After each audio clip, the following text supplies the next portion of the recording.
Alors, je disais que pour cet exemple, j'ai deux méthodes. La première méthode, c'est d'essayer d'éliminer X1. J'ai 3 capteurs. Je pourrais faire Y1 moins Y2 pour mon premier résidu, ça va me donner F1 moins F2.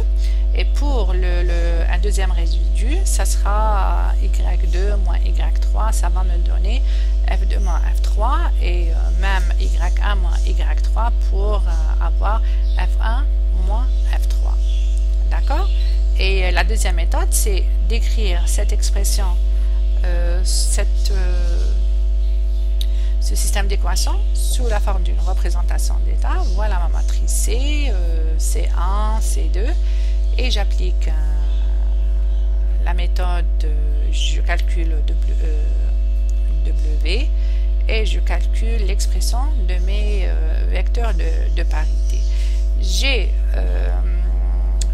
une remarque que j'avais oublié de mentionner. C'est pour ce genre d'équation. Là, j'ai deux résidus.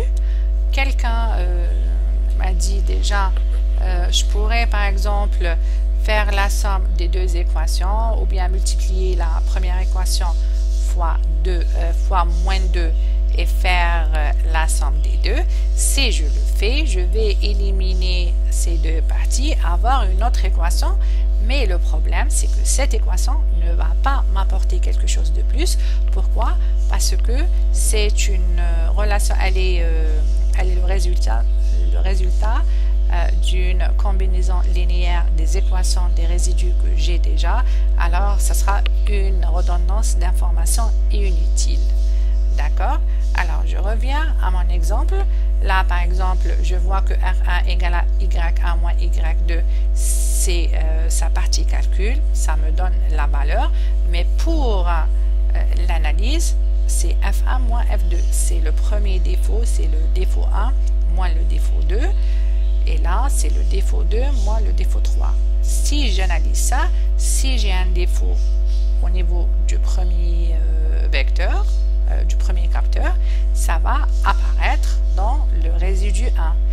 Mais si j'ai un défaut dans le défaut 3, par exemple le capteur 3, ça va affecter R2 et pas R1. Mais si j'ai les défauts, si j'ai R1 et R2 qui me signalent en même temps qu'il y a problème, ça ne peut venir que, par exemple, j'ai trois possibilités, ou bien c'est F2 qui est en cause seul, parce qu'il apparaît dans R1 et R2, ou bien tous les défauts en même temps.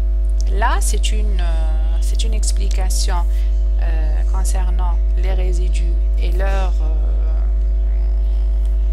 leur traitement. Voilà, par cette vidéo, je termine la révision. Vous aurez des questions sur ce qu'on a vu durant ces vidéos. D'accord? Alors, bonne révision et on se retrouve le jour de l'examen. Voilà, l'examen, je compte le programmer de 1 heure à 2 heures à 3 heures. Vous aurez 2 heures pour me remettre vos copies. D'accord? Allez, bonne révision, bon courage et à mercredi, Inch'Allah.